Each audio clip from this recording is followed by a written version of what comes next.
If you thought the last part of me grading my instructor's dressage test was intense, then you are in for quite a wild ride for part 2. Hello everybody and welcome to today's video. My name is Rebecca Ravenbird. I'm the owner of Emerald Hunters and we are continuing to grade JD's final exam here. So we're going to look at part D, which is scenario response, and then part E, which is the diagrams that she had to create and submit. So in this part for scenario response, basically what I'm going to do is I'm going to give her a certain scenario on how she would handle a certain situation that might happen during a dressage practice.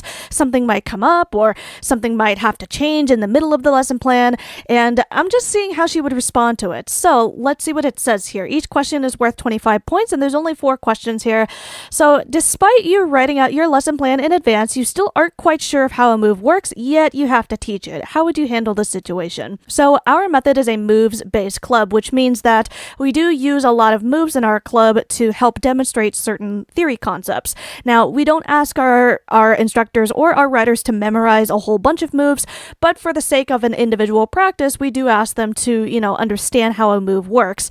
So in order to teach that move, you have to be very well versed in it. But considering we do have a lot of moves, it can get a little confusing sometimes. So here's what she says. If I am in the middle of a lesson when this happens, I would skip teaching the move for the time being and go back to it during another lesson once I was fully able to understand it. Either that or look it up during a break, ask for instructions from Beck. Either way, I wouldn't want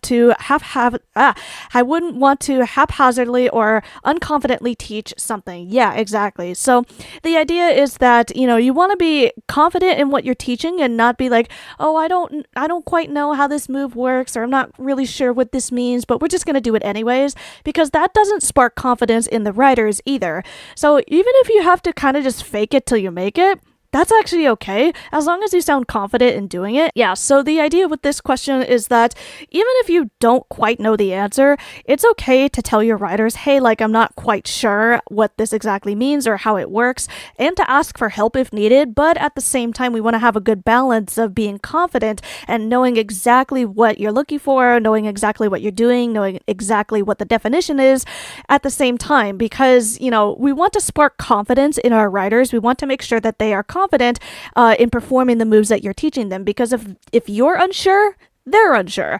And so even if you kind of have to fake it till you make it, that's okay, because you can, be confident about it, right? You can confidently say, hey, I'm not quite sure about this move. I'm going to ask for help. It's okay to ask for help. So I do think this is a strong answer here. I'm going to go ahead and give her a full 25 points for that question. Let's move on to the next one. So let's see. This scenario, it says, your lesson begins on time and your students are doing well. You've completed the theory portion of the lesson. Now on to the moves. One of the students begins to come off of mute and begins telling you that you're teaching the moves wrong. And they may say something like, they're supposed to be like this, or I was taught the move differently. You've already politely asked them to stay muted during practice. What next steps would you take to handle the situation, assuming that the situation escalates? So this is definitely an interesting situation, because this is where it kind of turns into a little bit of a power struggle, and there might be some backseat instructing or backseat commanding. And the idea with that is that not necessarily that the commander or instructor has 100% control over the situation, in the sense that you have to do this, and you're demanding, and you're being mean and strict about what you're asking for of the writers. Sometimes it's okay to get the writers' feedback and their experiences and prior knowledge of moves. But at the same time, if they're constantly correcting you, if they're constantly saying you're doing things wrong, that's also not a good thing either. So here's what she says here. It looks like in orange, she says that if it's in orange, she's a little bit unsure. Oof, this is a hard question. I want to say I would reiterate that clubs differ in the way moves are done, and this happens to be the way that we do it in Emerald Hunters. And then I would either A, calmly say that we are welcome to remain for the rest of the lesson if they can stay muted, but if not, they will need to leave as they're interrupting other students. Or if I had the ability and Discord has the feature, I would force mute them for the rest of the lesson and explain to them I did so because it's a distraction for other students, and I would then make note of the disturbance. Yeah, so this is a little bit tricky, right? Because the idea is that with a whole bunch of other students in a lesson and you having to say something out loud to that student, that can kind of be embarrassing to that student. We don't want to necessarily call them out, embarrass them, and put them on the spot, that kind of thing. But at the same time, action needs to be taken for situations like this where you're constantly interrupting the instructor, or you're just telling them that they're doing wrong. The instructor was hired for a reason, because we think that they are competent and knowledgeable and strong enough in teaching dressage that, they're the ones that are hosting that particular lesson. And we expect our writers to give the same amount of respect to all staff members. So right here she says, if you calmly say that they are welcome to remain for the rest of the lesson if they can stay muted, she's given them the option, and she's given them the clear choice that, she can continue, or the writer can continue to participate in the lesson as long as they stay muted. It's a firm reminder and not necessarily a punishment yet. But again, it's just clear communication that, like, hey, the instructor gave you the option to please stay muted during this time. But if not, then they'll need to leave as they're interrupting the other students. So this is a really extreme example. Basically, this really does not happen in Emerald Hunters, where there's people interrupting us or backseat instructing or anything like that. But I think this is an appropriate response, right? You'll have to, do something that is, not interrupting the other students, right? There's some reason why this student is kind of doing this, right? In, backseat instructing kind of thing. There's some reason why, and we'll have to figure that out after the practice. But, we clearly gave them a warning, right? We gave them a reminder, like, this is what the consequence is going to be, and then she needs to follow through, and this is what she'll do. So I agree with this answer. And then she says right here, the ability to force mute for the rest of the lesson. That is definitely an option as well, just so that, you can keep moving forward, you can keep the flow going of your lesson plan without necessarily having to, stop the whole lesson and be like, hey, we need to step aside for a moment and just talk something out, which, that's another option as well. If you just absolutely need to talk to that student right then and there, just have them go into a private call and be like, hey, what's going on and stuff like that. But at the same time, just be careful, because that does interrupt the flow of the lesson for the other students. So yeah, I would give this a solid 25 points here. I know this is a tough answer, and I know that this is something that doesn't really happen in Emerald Hunters a lot, but I do appreciate that she thought about the step-by-step process on how to moderate this situation, because it's tough. It's tough to deal with something like this, so I appreciate her answer. Okay, next question. You are teaching a lesson about slants. Here's how you have tried to teach the slants so far. So you have defined and demonstrated the move at the trot while the riders are watching you. Okay, so you are the only one moving in this case, and the riders are just standing there and watching. You have also explained that each angle is like a slice of pizza cut into 8 different slices, right? So a little visual example, a little visualization. And then you have also finally had the riders dismount and follow behind you as you perform the move. Despite these attempts, the riders still do not seem to understand the move. What creative strategy or strategies might you create in the moment to try to explain the move further? So, slants. Slants are difficult for a lot of people because you really have to be thinking mathematically. You really have to be aware of your space in the arena. So she says, the other strategy I could think of is screen sharing and drawing it out on paint. Sometimes that seems to help a lot. Yeah, so definitely actually creating visual diagrams is really great, and screen sharing what she sees on her particular screen is also great. I know for her that she actually has an easier time doing screen sharing than I do. I usually can't do screen sharing because my computer is like really laggy. So screen sharing is definitely an option as well. And then also too, she says drawing it out on paint, right? Having the writers see a diagram of the move is also really helpful, right? Because here we said that, she just explained that each angle, each slant type move is like a slice of pizza cut into 8, but you don't really get to see that.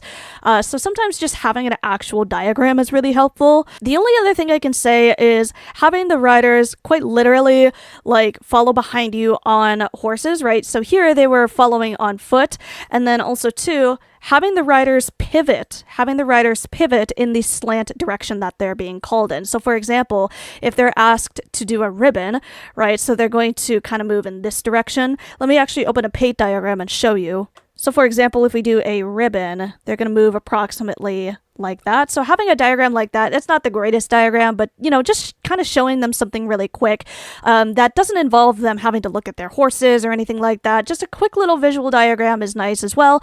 But another strategy that could be really helpful is having the riders pivot in place. So here we had the riders dismount and follow behind you as you perform the move, right? So they're actually doing it on foot and they're watching you and doing it at the same time.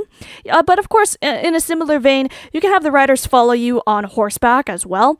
But having the riders actually pivot in place, right? So they're just at a halt like this, and for them to actually pivot onto that exact angle, that helps them because, you know, you're not focused on gaps, you're not working on straightness, you're not worried about alignments or timing and things like that. So having them just do it at a standstill prevents them from like having to worry about everything else that goes on to actually doing the move before you actually do it on the move. So for the most part, I think she got it right? So screen sharing, making a diagram, and then I'm going to give it 24 points here just because of the pivoting, right? So the pivoting is like one of my favorite strategies, and you can even do this to kind of help out with odds and evens or just explaining different parts of a move as well. So overall, I think she did well on that. So let's move on to the next question here. So question 4 says, what are some different ways you can fill time during a lesson using related content from the lesson?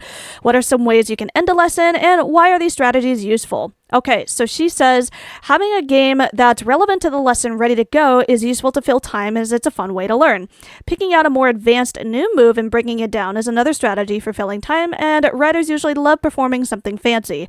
You can end the lesson with some off-rail dressage, and these strategies are useful because it fills time with productive fun and gives the writers something to look forward to in more advanced lessons. Yeah, these are some really great strategies. So here she says, making it a fun way to learn. Because, yeah, your lesson plan can be filled with a lot of great content and a lot of great knowledge, but maybe it's not the most fun thing to learn, right? You're kind of just sitting there and it's like almost like a lecture kind of. So having something the writers can kind of look forward to and gamifying the content is a really great way of actually making the content applicable to future learning. So she says here, picking out an advanced new move and breaking it down is another strategy. So what I like to do is I like to give writers like an extra credit bonus move. So the extra credit bonus move is like a advanced move or higher level move that is not necessarily related to the content that we were doing earlier in the lesson, but it's just something fun for them to try out. And I'm not worried about their gaps or timing or perfection of that extra credit bonus move. It's just something for them to try out and have fun with. So then she says, writers usually love performing something fancy, right? And especially if you get, a fancy move that you've just learned within 2 minutes, if you get it right the first time, that looks awesome.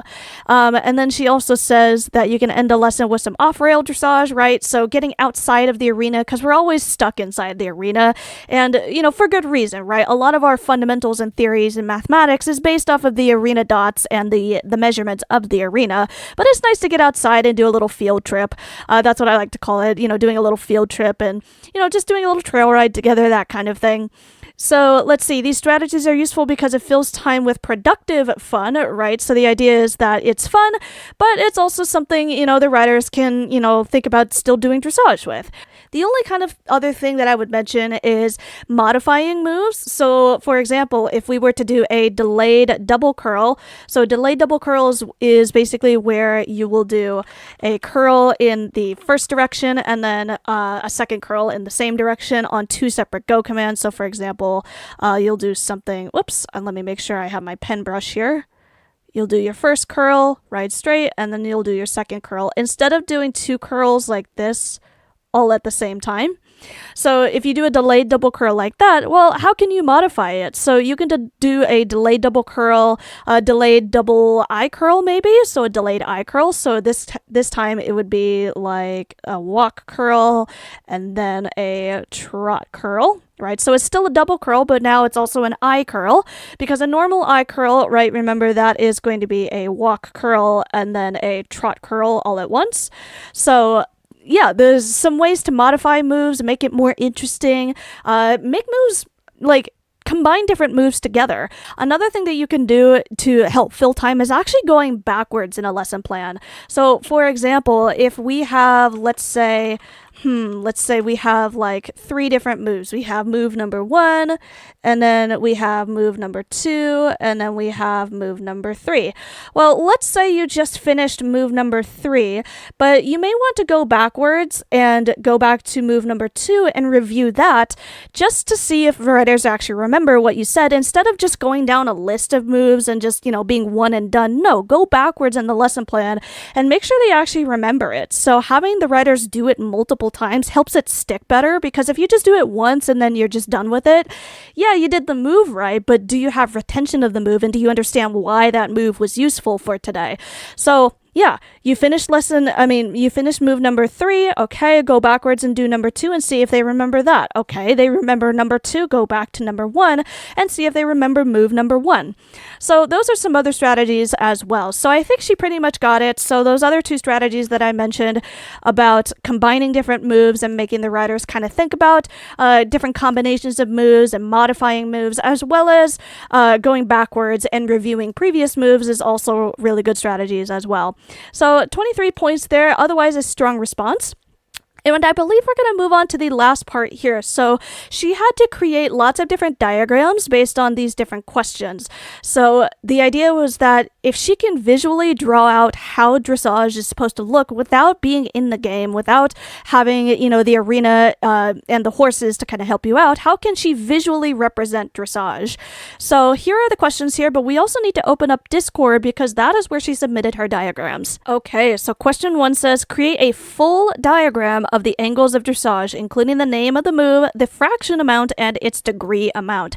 Okay, so we're seeing a pattern here with the slants, right? So JD tends to have a little bit of struggling with the slants, but I think it's really important to have questions on this exam that make her focus on that, so that way she gets better with it. All right, so the angles of dressage, it's a little bit hard to see on the computer here, but I am going to be looking at my phone at the same time where the image is a little bit clearer. So we are starting off with a slant, which is a 45-degree angle, and that is a 1/8 of a curl.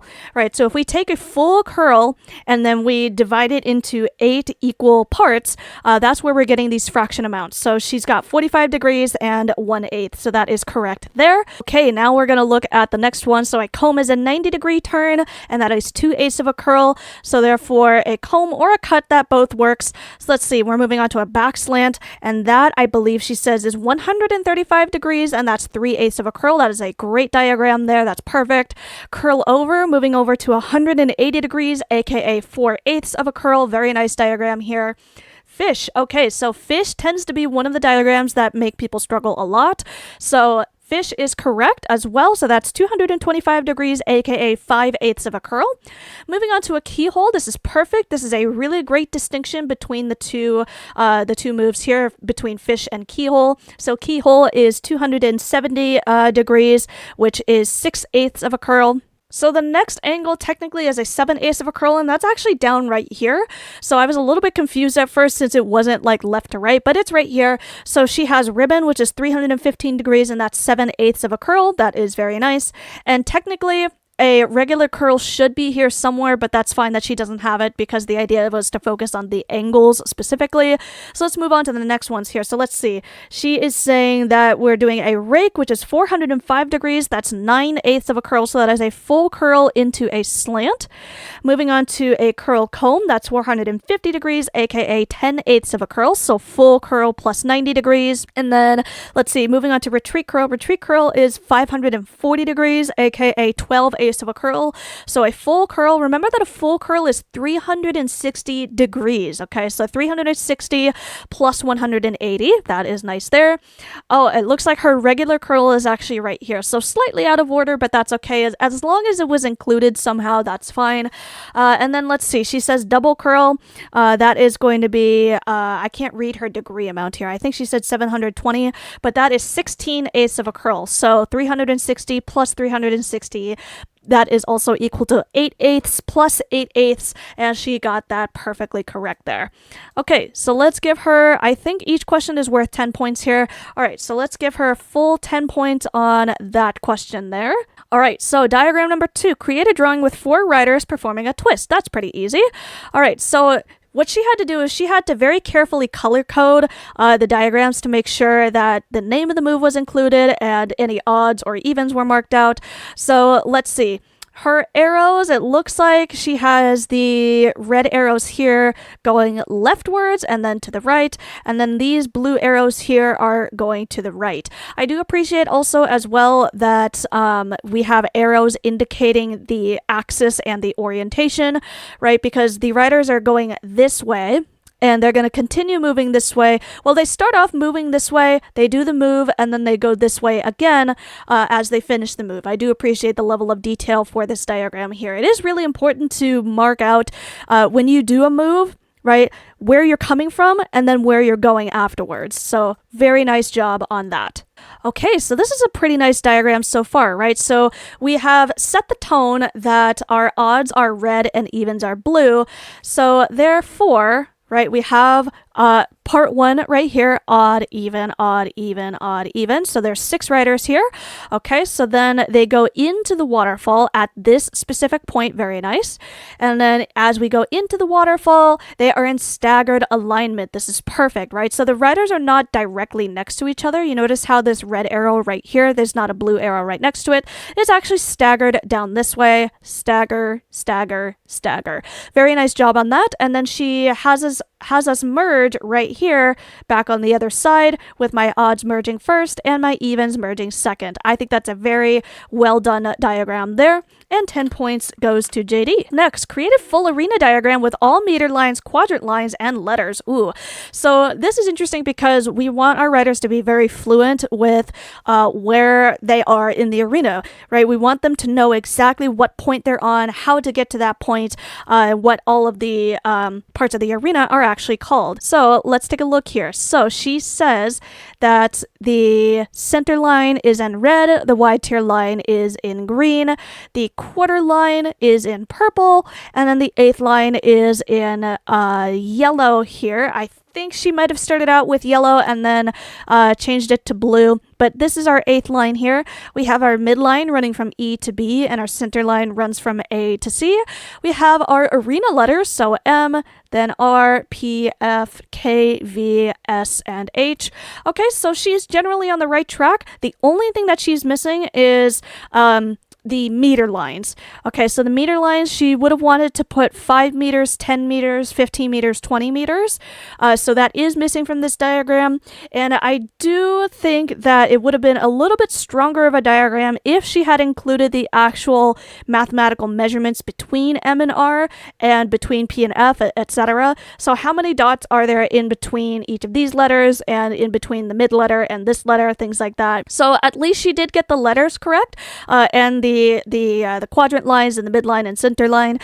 So I think really if I'm going to score this, I'm probably going to give this one an 8 this time, just for the fact that there was no meter lines and also no specification of the distance and measurements between these lines here. Okay, diagram 5. Create a drawing that represents all 3 curl-over measurements. Ooh, so what is a curl-over measurement? Well, if you actually saw our last video about dressage precision, you'll know that the distance between 2 bright dots can be measured by different sized curl overs. So let's see how she does. So she says at the walk, okay, so we're going to be splitting about 1/3 here, right? So then at the trot, you're going to be splitting halfway between 2 bright dots, and with the canter curl over, it's one canter curl over to get from one dot to the next. Okay, so she's generally on the right track. I think a slightly more accurate diagram would have been to include the exact amount of curlovers that are in between each dot. So in this case, she would have had to have 1, then 2, then 3, and then for the trot, she would have 1 and then 2. And then canter, she would have just this one by itself. So if anything, I'm going to give this one probably a 9 because it's really close, but it would have been slightly more accurate if she had included each of those individual curlovers. Up next, create a drawing in which at least 2 riders start on the center line with their orientation towards A, they perform a keyhole left, and then curl comb to the right. Okay. So moving on here, so we have part 1 right here with my odd right here, even right here, and she did change over to using the arena diagram here. So we said that they are on the center line. Okay, so they are indeed on the center line right here. Let's see. Their orientation is facing towards A. So this diagram is slightly inaccurate with the sense that I don't actually know which way that they're going. I know that A is supposed to be over here. However, it would be helpful to have this part of the diagram actually labeled with the letter A. So let's see. They perform a keyhole to the left. Okay, so they're performing their keyhole to the left right here. And then they do a curl comb to the right. Okay, so then the riders should be facing this way, and then they do their curl comb to the right. That is correct. So this blue person right here should end up in front of the red person, and that's correct as well. Okay, so if anything, probably going to give a 9 on this one as well. Very, very close. Just needed to have that letter of the arena actually labeled out. The next one says, draw a diagram with at least 2 riders starting on any long wall. Riders comb, then C-curl right, curl over left, then merge onto the wall towards the original line leader. Okay, so why am I asking these types of questions where I'm asking them to, draw a whole bunch of moves and figure out where they go? Well, that's literally exactly what I'm asking. I'm asking them, hey, do you know where the riders are supposed to end up when you call these types of moves? Do you know how these riders are supposed to look when you finish calling all of these moves? It's helpful if she gets to a point where she's commanding routines and writing out routine information, because it's very helpful to know, hey, the riders are going to end up here, and that's how they merge. This is how they look when, this sequence is done.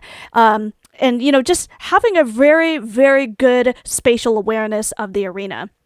So let's see, diagram number 7 here. So we are saying that with at least 2 riders starting on any long wall.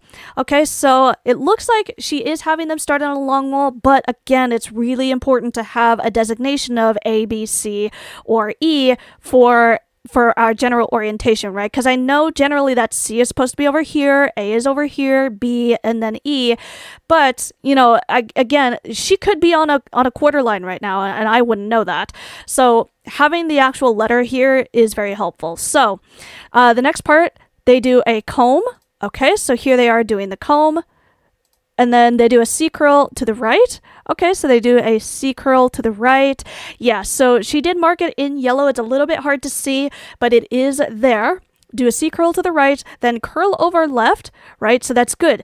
We resume the trot, right? We're assuming that they're in a trot, so they trot the comb, do a C-curl to the right, then curl over at the original gate that we're going in. So they do their curl over left, then merge onto the wall towards the original line leader.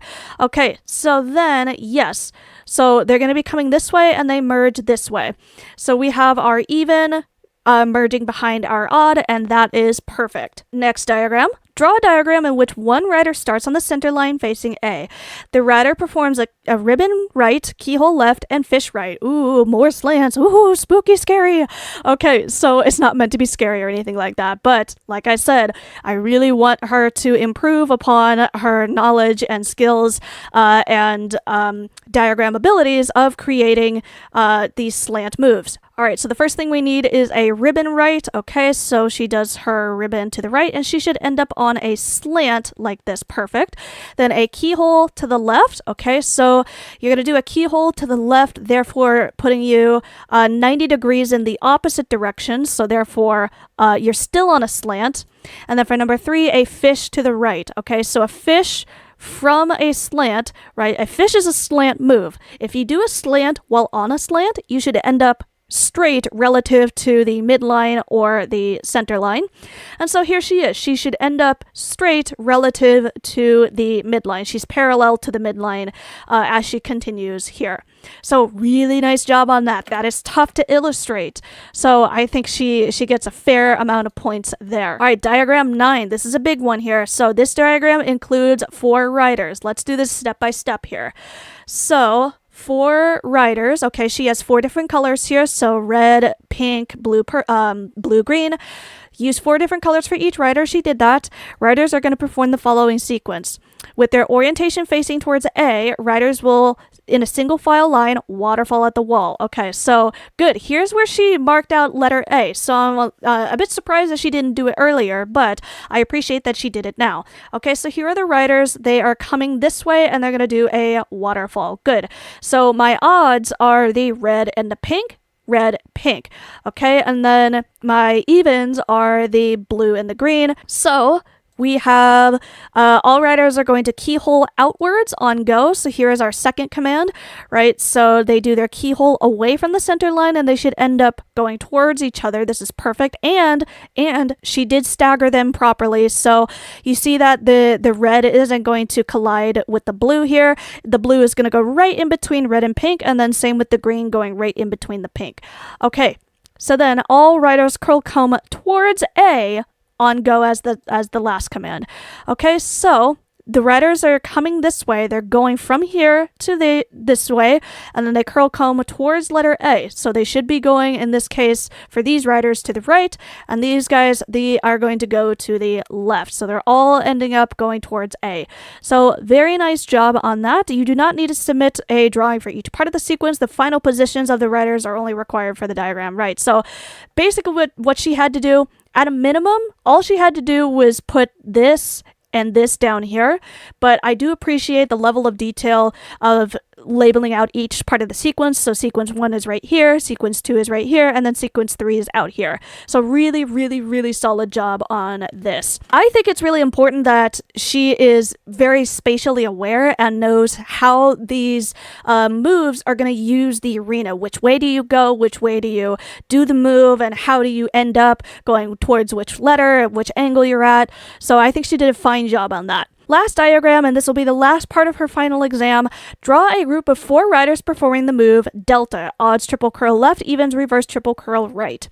Okay, so a little bit of move retention here. So, the colors are a little bit difficult to see here, but that is okay.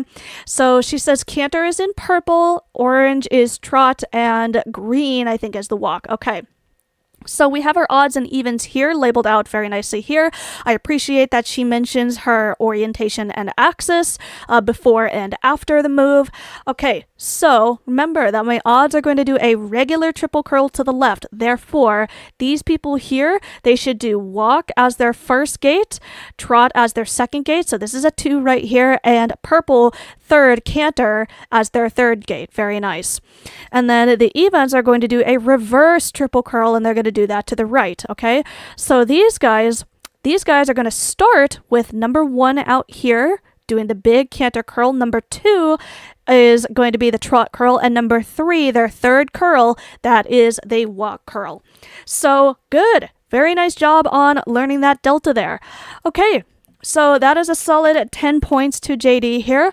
So as far as I can tell, JD, congratulations, you have passed your instructor's exam. I really appreciate the time and effort that you put into taking this exam and sharing your knowledge and really exercising all of the skills that you've learned to become an instructor. So I'm really, really proud of you. I don't have an exact score right now, but just generally 8s, 9s, 10s. I've only had to give a lower score like maybe once or twice, and I'm really, really positive about this entire exam. So thank you so much, JD, for taking this exam. Everybody in the comments, please give her your biggest congratulations in the comments. Thank you all so much for watching this video. Let me know also too if you learned something new about dressage and our dressage method. If you're interested in applying for Emerald Hunters and learning all of these methods, please do apply when applications open up next. So thank you all so much for watching, and I'll see you in the next video. Bye, everybody.